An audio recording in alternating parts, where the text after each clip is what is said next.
बूंदी जिले के नैनवा में आयोजित एक कार्यक्रम के दौरान नरेश मीणा ने आदिवासी मीणा समाज की राजनीति में भागीदारी और हड़ौती की सियासी स्थिति को लेकर एक तीखा और भावनात्मक बयान दिया है। उन्होंने कहा कि समाज की असली ताकत सत्ता में भागीदारी से ही तय होती है और जब तक आदिवासी समाज सत्ता के केंद्र में नहीं पहुंचेगा तब तक उसके साथ अन्याय होता रहेगा। यहां तक कि नरेश मीणा ने अपने संबोधन में कहा कि प्राचीन काल में आदिवासी समाज को ग्रंथों, शिक्षा और संसाधनों से वंचित रखा गया। इसके बावजूद समाज के पूर्वजों ने अपनी सूझबूझ, पराक्रम और नेतृत्व क्षमता से शासन भी किया। उन्होंने कहा कि आज लोकतंत्र का दौर है, जहां सत्ता में भागीदारी समाज की एक वास्तविक स्थिति और सम्मान तय करती है।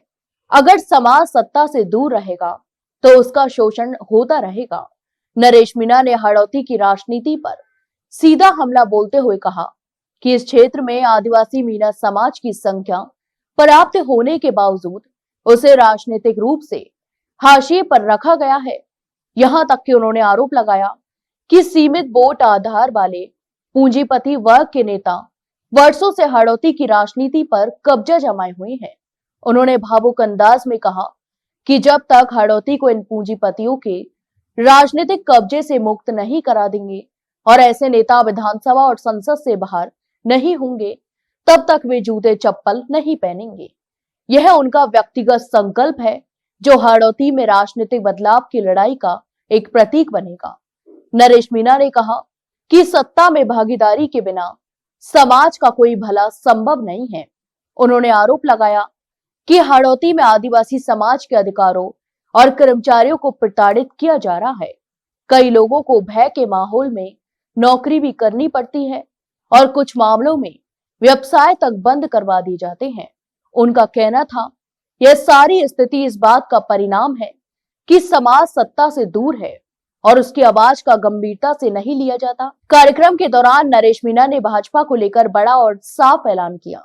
उनका कहना है कि 8 महीने जेल में रहने और 32 मुकदमे झेलने के बावजूद वे सार्वजनिक रूप से घोषणा करते हैं कि वे जीवन भर भाजपा में नहीं जाएंगे।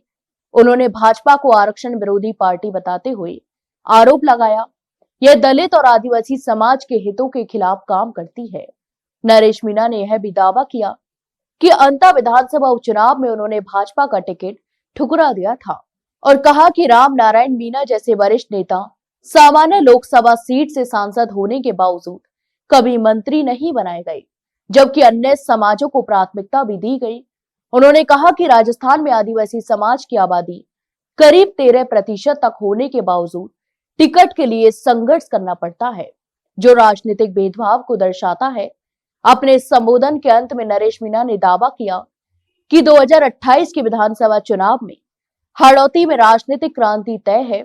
उन्होंने समाज से एकजुट होने और सत्ता में भागीदारी के लिए एक निर्णायक संघर्ष करने का आह्वान किया। तो आपकी इस पूरे मामले पर क्या राय है, हमें कमेंट बॉक्स में कमेंट करके जरूर बताएं और वहीं वीडियो को लाइक और शेयर जरूर करें और हाँ, चैनल को सब्सक्राइब करना ना भूलें। फिलहाल के लिए इतना ही, जल्द मिलते एक नई जानकारी के साथ। तब तक के लिए नमस्कार।